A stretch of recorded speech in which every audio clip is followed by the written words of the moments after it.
வணக்கம். இப்போ இந்த ஒரு ஆழமான ஆய்வுக்கு உங்கள அன்போடு வரவேற்கிறோம். ஆமா, இந்த கேட்டுட்டு இருக்கிற உங்கள தான் நான் நேரடியாக சொல்றேன். ம்.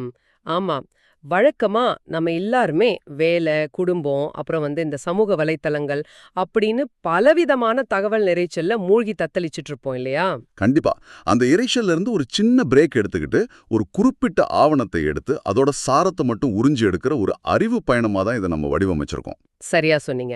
இன்னைக்கு நாம அலசப் போற ஆதாரம் ரொம்பவும் வித்தியாசமானது. அதாவது கொஞ்சம் ஆழவா சிந்திக்க தூண்டுற ஒண்ணு. இப்போ இந்த ஆய்வுக்குள்ள போறதுக்கு முன்னாடி, இதுக்கான ஒரு பின்னணிய நாம சொல்லிடுறது நல்லதுன்னு நெனைக்கிறேன். நாம எடுத்துக்கிட்ட ஆதாரம் 12/3/2026 தேதியிட்ட பாப்தாதா வழங்கும் முரளி அப்படின்னு சொல்லப்படுற ஒரு ஆன்மீக உரை. ஆமா. முரளி அப்படிங்கிறது இந்த குறிப்பிட்ட ஆன்மீக அமைப்புல தினமும் கற்பிக்கப்படுற ஒரு தத்துவ பாடம். அதே போல பாப்தாதா அப்படிங்கிறது உருவமற்ற இறைவனையும் அவர் பயன்படுத்துற மனித ஊடகத்தையும் இணைச்சு குறிக்கிற ஒரு கூட்டுப்பெயரா இந்த உரையில பயன்படுத்தப்பட்டிருக்கு. ம். இந்த ஆவணத்துல இருக்கிற கருத்துக்களை நாம எந்த சார்பும் இல்லாம, அது என்ன சொல்லுதோ அதை அப்படியே பகுப்பாய்வு செய்யக்கிறோம். இது நம்ம ஆதரிக்கவோ விமர்சிக்கவோ இல்ல. ஒரு வரலாற்று உளவியல் கண்ணோட்டத்துல இத பார்க்க போறோம். அது ரொம்ப முக்கியமான ஒரு விஷயம். சரி, இப்போ நாம சாதாரணமா பள்ளிக்கூடங்கள்ல கிடைக்கிற கல்வியை பத்தி நமக்கு தெரியும். ஆனா மனிதர்களை தேவர்களா மாத்துற ஒரு கல்வி முறை இருக்குன்னு இந்த உரை சொல்லுது. அத பத்தி பேசலாமா? கண்டிப்பா பேசலாம். அதாவது 21 பிறவிகளுக்கு தொடரும் உண்மையான வருமானத்தை ஈட்டுவது எப்படி அப்படிங்கறத பத்தி இதுல ரொம்ப சுவாரஸ்யமா சொல்லிருக்காங்க. ஆமா, அது மட்டும் இல்லாம உலக மரம், அப்புறம் ஆத்மாக்களை துவைக்கும் சலவைக்காரர், இப்படி அன்றாட வாழ்வுல நாம பார்க்குற விஷயங்களை வச்சு எவ்வளவு ஆழமான உருவகங்கள் பயன்படுத்தப்பட்டிருக்குன்னு நாம இன்னைக்கு பார்க்க போறோம். இப்போ நாம இந்த கல்வி மற்றும் வருமானம் அப்படிங்கிற அந்த கருத்துல இருந்தே ஆரம்பிக்கலாம்னு நினைக்கிறேன். இந்த உரை ரொம்ப சாதாரணமான வார்த்தைகளை வச்சு பிரபஞ்சத்தோட பெரிய தத்துவங்களை விளக்குது. அதாவது கல்வி, வருமானம் அப்படின்ற வார்த்தைகளுக்கு ஒரு புது பரிமாணத்தை கொடுக்குது இல்லையா? ஆமா. பொதுவா கல்வி, படிப்பு அப்படின்னு சொன்னா நம்ம நினைவுக்கு வர்றது என்ன? பல வருஷம் ஸ்கூல்ல படிச்சு, அப்புறம் ஒரு காலேஜ்ல ஒரு சேர்றது. டாக்டர் ஆவதோ இல்ல ஒரு இன்ஜினியர் ஆவதோ. கரெக்ட். அதாவது இந்த ஜென்மத்துல அடுத்த சில பத்தாண்டுகளுக்கு நாம வசதியா வாழறதுக்கான ஒரு ஏற்பாடு. ஆனா இந்த ஆவணம் இந்த கல்வியை ஒரு வருமான ஆதாரம் அப்படின்னு சொல்லுது. Source of income. ஆமா. அது மட்டும் இல்லாம இந்த கல்வி மனிதர்களை தேவர்களா மாத்துற வல்லமை கொண்டுன்னும், இதன் மூலமா 21 பிறவிகளுக்கு தொடரும் ஒரு சத்தியமான வருமானத்தை ஈட்ட முடியும்னு சொல்லுது. 21 பிறவிகளுக்கான வருமானம் அப்படிங்கிறது ரொம்ப பிரம்மாண்டமான ஒரு விஷயமா இருக்கே. இது எப்படி சாத்தியம்னு அதுல சொல்லியிருக்காங்க? இந்த உயர்ந்த நிலை, அதாவது தேவனாகும் நிலை அப்படிங்கிறது ஏவோ ஒரே ராத்திரியில நடக்கிற மேஜிக் கிடையாது. அதுக்கு சில கடுமையான உளவியல் நிபந்தனைகளை இந்த உரை முன்வைக்குது. என்ன மாதிரியான நிபந்தனைகள்? முக்கியமா ஒரு மனுஷன் இந்த ஆன்மீக கல்வியை முழுமையா உள்வாங்கணும்னா அவனோட முடிவெடுக்கும் திறன்ல 2 விஷயங்களோட தாக்கம் இருக்கக்கூடாது. ஒன்னு பரமத், அதாவது மற்றவங்களோட கருத்துக்கள் அல்லது சமூகத்தோட வழிகாட்டுதல்கள். மற்றவங்க சொல்றத கேட்கக்கூடாது. சரி, ரெண்டாவது மன்மத், அதாவது தன் சொந்த மனதோட அல்லது அகங்காரத்தோட விருப்பங்கள். கொஞ்சம் இருங்க, இது ரொம்ப சுவாரஸ்யமா இருக்கு. மற்றவங்க சொல்றதையும் கேட்கக்கூடாது, நம்ம சொந்த மனசோட ஆசைகளையும் கேட்கக்கூடாதுன்னா அப்புறம் வேற எதைத்தான் கேட்கறது? அதுதான் இந்த உரையோட மையப்புள்ளியே. இந்த ரெண்டையும் தவிர்த்துட்டு ஒரே ஒரு உயர்ந்த வழிகாட்டுதலை மட்டுமே பின்பற்றும் போதுதான் அந்த தூய்மையான நிலை சாத்தியம்னு இந்த உரை சொல்லுது. இத ஸ்ரீமத் அப்படின்னு சொல்றாங்க. ஓ, ஸ்ரீமத். இது எப்படி நடைமுறையில செயல்படுத்துறது? இதை புரிய வைக்க தீயதை கேட்காதே, தீயதை காணாதே அப்படிங்கிற விதிய கடுமையா பின்பற்றணும்னு இது வலியுறுத்துது. இதோட உளவியல் காரணங்களை நாம கொஞ்சம் ஆழமா பார்த்தா ஒரு விஷயம் தெளிவா புரியும். அதாவது நாம தினமும் கேட்கிற வதந்திகள், மத்தவங்க சொல்றத கண்மூடித்தனமா நம்புறது, இது எல்லாமே நம்ம மன அமைதிக்கு பெரிய தடையா இருக்கு, அப்படிதானே? 100க்கு 100 உண்மை. இப்போ நாம டெய்லி சோஷியல் மீடியால மணிக்கணக்கா டைம் ஸ்பெண்ட் செய்றோம். தேவையில்லாத செய்திகள், மற்றவங்கள பத்தின வதந்திகள், நெகட்டிவான விவாதங்கள். இது எல்லாமே ஒரு விதத்துல தீயதை கேட்பது போலத்தானே. நம்ம மூளைக்குள்ள தேவையில்லாத குப்பைகளை ஏத்திட்டு இருக்கோம். ஆமா. இப்படி செவி வழி செய்திகளையும் தவறான தகவல்களையும் கேட்டு கேட்டு மனித மனம் எப்படி தனது தூய்மையை இழக்குது அப்படிங்கறத இந்த ஆவணம் ரொம்ப அழகா விளக்குது. உண்மையான அறிவை தவிர வேற எதை சொன்னாலும் அத காதுல வாங்குறது நமக்கு நாமே தேடிக்கிற எதிரி மாதிரி அப்படின்னு ஒரு கடுமையான எச்சரிக்கையும் இதுல இருக்கு. மற்றவங்களோட குறைகளை கேட்கறதும் அத பத்தி பேசுறதும் நமக்குள்ள ஒரு மாயையான திருப்தியை தரலாம். ஆனா அது நம்மளோட வளர்ச்சியை தடுத்து நிறுத்திடுது அப்படிங்கிற வாதம் ரொம்ப வலுவானது. கண்டிப்பா. இப்போ ஒரு மனிதன் இந்த எதிர்மறையான விஷயங்கள்ல இருந்து தன்னை விடுவிச்சுக்க அவனுக்கு ஒரு ஆழமான புரிதல் தேவைப்படுது. அந்த புரிதலை கொடுக்கத்தான் இந்த ஆவணம் ஒரு மிகப்பெரிய வரலாற்று மற்றும் தத்துவார்த்தமான விஷயத்தை கையில் எடுக்குது. நீங்க பகவத்கீதை பத்தின அந்த குறிப்பை சொல்றீங்கன்னு நினைக்கிறேன். பகவத்கீதையின் கடவுள் அப்படின்னு சொன்னாலே உலகெங்கும் உள்ளவங்களுக்கு கிருஷ்ணரோட உருவம் தான் நினைவுக்கு வரும். ஆனா இந்த உரை அதை முற்றிலுமா மறுக்குதே. ஆமா, இது பலருக்கும் ஒரு வியப்பளிக்கக்கூடிய கருத்துதான். இந்த ஆவணம் முன்வைக்கிற வாதத்தின்படி பகவத்கீதையின் கடவுள் மனித உருவம் கொண்ட கிருஷ்ணர் அல்ல, மாறாக உருவமற்ற பரமபிதா பரமாத்மா சிவன் தான் கீதையின் உண்மையான கடவுள்னு இது ரொம்ப தெளிவா முன்வைக்குது. இது வெறும் பெயர்களை பத்தின விவாதம் மட்டும் இல்லையா? இல்லவே இல்ல. இது ஒட்டுமொத்த பிரபஞ்ச அமைப்பை பத்தின ஒரு புதிய கண்ணோட்டம். ஒரு மனித உருவத்துக்கு பதிலா ஒரு உருவமற்ற ஒளி புள்ளிய கடவுளா உருவகப்படுத்துறது அப்படிங்கிறது தியானம் செய்யறதுக்கும் இறைவனோட தொடர்பு கொள்றதுக்குமான அணுகுமுறையே மாத்திடுது இல்லையா? இதை இந்த ஆவணம் எப்படி தர்க்க ரீதியா விளக்குது? இத விளக்குறதுக்கு இந்த உரை 5000 வருட சுழற்சி மற்றும் மனிதர்கள் எடுக்கும் அதிகபட்ச 84 பிறவிகள் பத்தின ஒரு கோட்பாட்டை பயன்படுத்துது.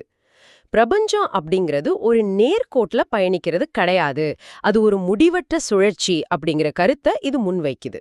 இதை விளக்குறதுக்கு தான் இந்த உலக மரம் அப்படிங்கிற உருவகத்தை பயன்படுத்தியிருக்காங்களா? சரியா புடிச்சிட்டீங்க.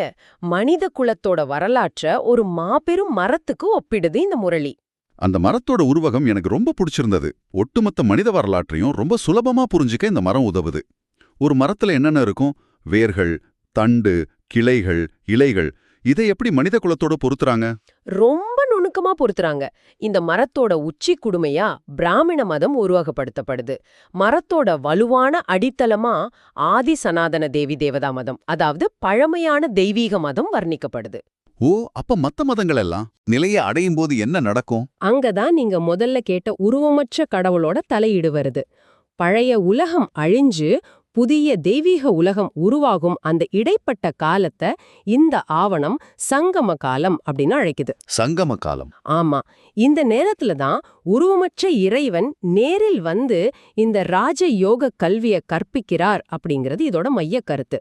இதுக்கு ஒரு நேரடி சான்றா ராஜஸ்தான்ல உள்ள புகழ்பெற்ற தில்வாரா கோயில் இந்த ஆவணத்துல சுட்டி காட்டப்படுது. ஓ, அந்த நுணுக்கமான சிற்ப வேலைப்பாடுகள் கொண்ட ஜெயின் கோயில சொல்றீங்களா?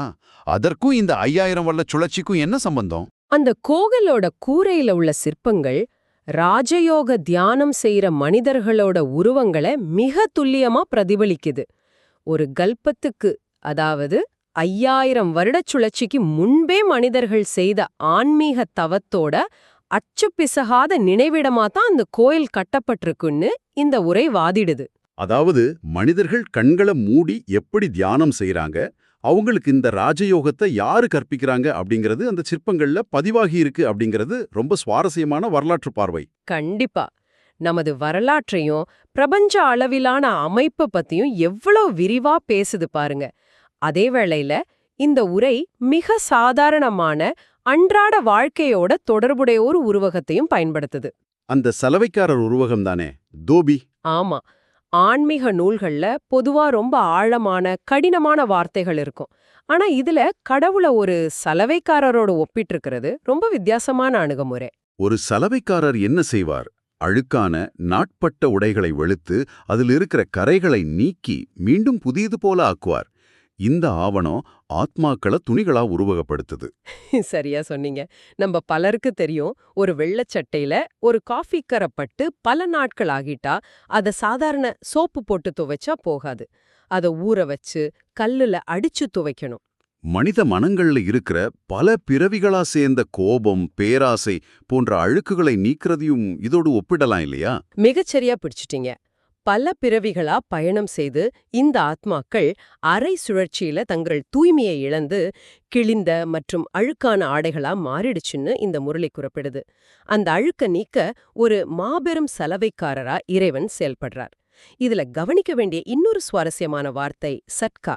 சட்கா அப்படின்னா துணிய கல்லுல அடிச்சு துவைக்கும்போது ஏற்படுற அந்த உதறல் அல்லது சவுக்கடி, சரியா? அதேதான். ஆத்மாக்களோட மேலுள்ள அழுக்க நீக்க அறிவெனும் ஷௌக்கடியை அல்லது சட்காவை இறைவன் கொடுக்கிறார் அப்படின்னு இந்த உரை சொல்லுது. இது எந்த விதமான பௌதீக தண்டனையும் அல்ல, மாறாக ஆத்மாவை அதோட தூய்மையான நிலைக்கு கொண்டு வர ஒரு விழிப்புணர்வு செயல்முறை. ஒரு மனிதனோட தவறான நம்பிக்கைகளை உடைத்து அவனுக்கு உண்மையான அறிவை புகட்டுறது தான் இந்த ஷட்கா. அது மட்டும் இல்லாம நம்ம எல்லாரும் அந்த மாபெரும் சலவைக்காரருக்கு உதவும் உதவியாளர்களா இருக்கணும்னு இது குறிப்பிடுது. ஆமா, நாமே துணியாகவும் இருக்கோம், அதே நேரத்துல மற்ற துணிகளை துவைக்க உதவும் உதவியாளராகவும் இருக்கோம். இது கேக்குறதுக்கே ரொம்ப சுவாரஸ்யமா இருக்கு. இதோட இன்னொரு கருத்தையும் இந்த உரை இணைக்குது, அதாவது சந்நியாசம் அல்லது துறவரம். சலவை செய்யப்படும் இந்த நேரத்துல மனிதர்கள் எப்படி வாழணும் அப்படிங்கிறதுக்கு இந்த உரை ஒரு புதிய வரையறையை தருது இல்லையா? வீட்டை விட்டு காட்டுக்கு செல்லும் வழக்கமான சந்நியாசத்தை இது ஆதரிக்கல. நீங்க சொல்றதே சரிதான். பொதுவா சந்நியாசம்னா வீட்டை விட்டு குடும்பத்தை துறந்து காட்டுக்கு செல்றதுன்னு தான் பலரும் நினைப்பாங்க. அது இந்த உரை எல்லைக்குட்பட்ட சந்நியாசம் அல்லது ஹட யோகம் அப்படின்னு சுட்டிக்காட்டுது. ஆனா இந்த ஆவணம் ரொம்ப வலியுறுத்துறது எல்லையற்ற சந்நியாசத்தை. எல்லையற்ற சந்நியாசம்னா என்ன? குடும்பத்தோட இருக்கும்போதே சந்நியாசியா வாழ்றதா? மிக சரியா சொன்னீங்க.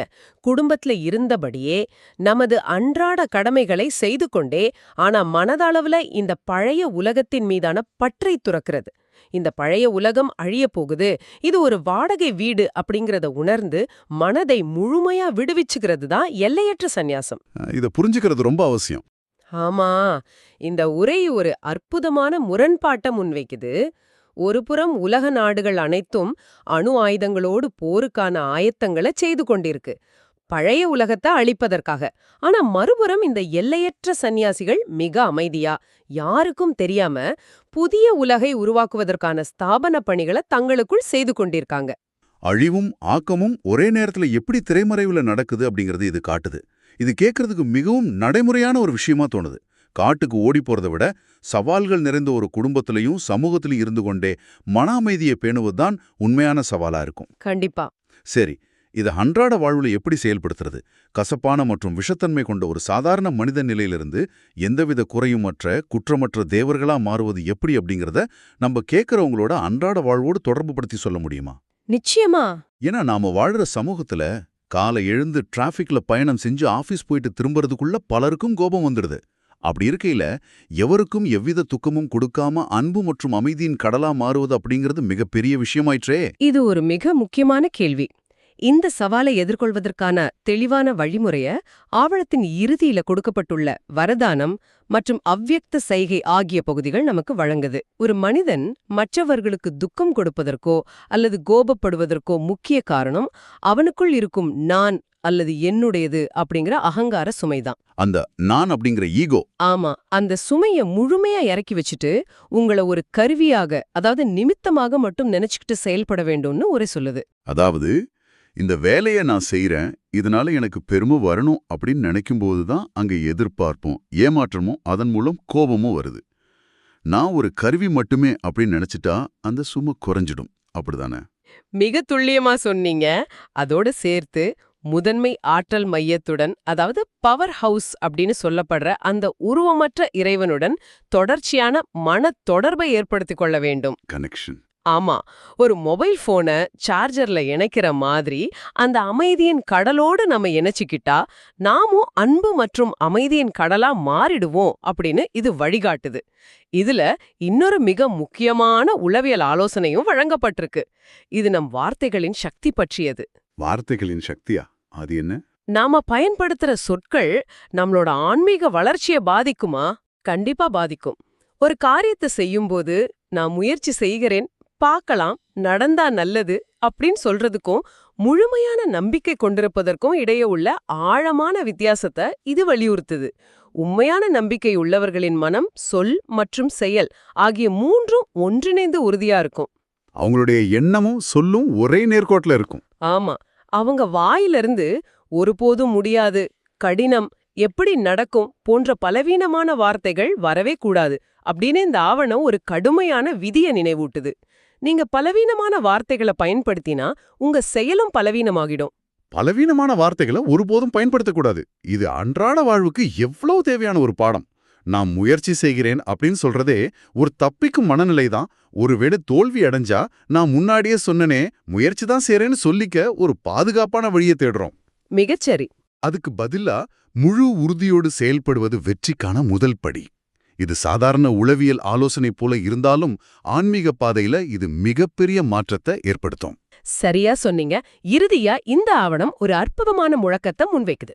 வெறுமனே அறிவா மட்டும் மற்றவர்களுக்கு கொடுத்து கொண்டிருப்பதில் எந்த பயனும் இல்ல. ஒருவருக்கு அறிவுரை சொல்வது மிகவும் எளிது. ஆனா நாம் நம்முடைய நற்பண்புகளையும் மற்றவர்களுக்கு தானமாக வழங்க வேண்டும். குணதானம். ஆமா, அமைதி, அன்பு, பொறுமை போன்ற குணங்களை நாம் வாழ்ந்து காட்டி அந்த அதிர்வலையை மற்றவங்களுக்கு கடத்த வேண்டும் அப்படிங்கறதுதான் இதோட இறுதிச் செய்தி. அறிவை தானம் செய்வதை விட குணத்தை தானம் செய்வதுதான் உண்மையான ஆன்மீகம். நாம இன்னைக்கு நிறைய ஆழமான விஷயங்களை விவாதிச்சிட்டோம். இந்த உரையாடலை கேட்டுக்கொண்டிருக்கும் உங்களுக்கு இன்றைய ஆழமான ஆய்வின் முக்கிய கருத்துக்களை நான் சுருக்கமா நினைவூட்டுறேன். ஆமாம். முதலாவதா, பிறர் பேச்சை கேட்டு வதந்திகளை நம்புவதை தவிர்ப்பது ஆன்மீக வளர்ச்சிக்கு மிக முக்கியம். உங்களின் மனதை குப்பையா மாற விடாதீங்க. இரண்டாவதா, வீட்டை விட்டு ஓடாம இருக்குமிடத்திலேயே குடும்பத்தோடு வாழ்ந்து கொண்டே உலக பற்றை விடுக்கும் எல்லையற்ற மனத்துறவை பழகுவது. மூன்றாவதா, முயற்சி செய்கிறேன் என்ற பலவீனமான வார்த்தைகளை தவிர்த்து உங்கள் வார்த்தையிலும் செயலிலும் முழுமையான நம்பிக்கையும் உறுதியையும் வெளிப்படுத்துவது. இது ஏதோ ஒரு தத்துவ புத்தகம் சொல்வது போல இல்லாம ஒரு வாழ்க்கை முறையை சொல்வது போல இருக்கு. உண்மைதான். இந்த உரையாடலின் முடிவில் நாம் விவாதித்த ஆதாரத்தின் அடிப்படையில் சிந்திப்பதற்கான ஒரு ஆழமான கேள்வியை இந்த காணொளியை கேட்கும் உங்களை நோக்கி முன்வைக்க விரும்புறேன். நாம் ஆரம்பத்துல பேசிய அந்த 5000 வருடங்கள் கொண்ட பிரபஞ்ச சுழற்சி என்ற தத்துவத்தை சற்று நினைத்து பாருங்க. சொல்லுங்க. ஒரு கணம் கற்பனை செய்து பாருங்கள். இந்த பிரபஞ்சம் நேர்கோட்டில் செல்லவில்லை. மாறாக இந்த உலகம் 5000 வருடங்களுக்கு ஒரு முறை அச்சு பிசுகாமல், நீங்க இப்போ அமர்ந்திருக்கும் இதே இடம், நீங்க இப்போ கேட்டுக்கொண்டிருக்கும் இதே ஆடியோ என அப்படியே மீண்டும் மீண்டும் சுழலும் ஒரு முடிவற்ற சுழற்சி என்று வைத்துக்கொள்வோம். அதாவது கடந்த சுழற்சியிலும் நான் இதைத்தான் பேசிக் கொண்டிருந்தேன், அடுத்த 5000 வருட சுழற்சியிலும் இதே நொடியில் இதைத்தான் பேசப் போகிறேன் என்கிறீர்களா? கற்பனை செய்யவே தலை சுற்றுகிறதே. ஆம், அதுதான் இந்த சுழற்சியின் தத்துவம். அப்படி இருந்தால் நீங்கள் இன்று செய்யும் ஒவ்வொரு செயலும், உதிர்க்கும் ஒவ்வொரு வார்த்தையும், எடுக்கும் ஒவ்வொரு சிறு முடிவும் அடுத்தடுத்த சுழற்சிகளில் அச்சு பிசகாமல் மீண்டும் மீண்டும் நடக்கும் என்றெண்ணினால் உங்கள் வாழ்க்கையும் அடுத்த வினாடியில் நீங்க எடுக்கப் போகும் முடிவு என்னவாக இருக்கும்? கோபப்படப் போகிறீர்களா அல்லது பொறுமையாக இருக்கப் போகிறீர்களா? அந்த செயல் நித்தியமாக, அதாவது என்றென்றைக்கும் நிலைத்திருக்க தகுதியானதா? சற்று சிந்திட்டு பாருங்கள். என்ன ஒரு ஆழமான கேள்வி. அடுத்த வினாடியில் நான் செய்யப்போகும் செயல் நித்தியமானதா? நான் காட்டும் ஒரு சின்ன கோபமோ அல்லது அன்போ அடுத்தடுத்த சுழற்சிகளில் நிரந்தரமாக பதிவாகப் போகிறதென்றால் நான் என் ஒவ்வொரு அசைவிலும் எவ்வளவு கவனமாக இருக்க வேண்டும்? இது நிச்சயம் எல்லோரையும் ஒரு கணம் அமைதியாக சிந்திக்க வைக்கும். இந்த ஆழமான சிந்தனையோடு இன்றைய தேடலை நிறைவு செய்வோம். உங்களுடன் இணைந்து இந்த புதிய தகவல்களையும் உருவகங்களையும் விரிவாக ஆராய்ந்தது மிகவும் பயனுள்ளதாக இருந்தது. தொடர்ந்து இதுபோல தேடுவோம், சிந்திப்போம். தற்காலிகமாக உங்களிடமிருந்து விடைபெறுகிறோம். நன்றி.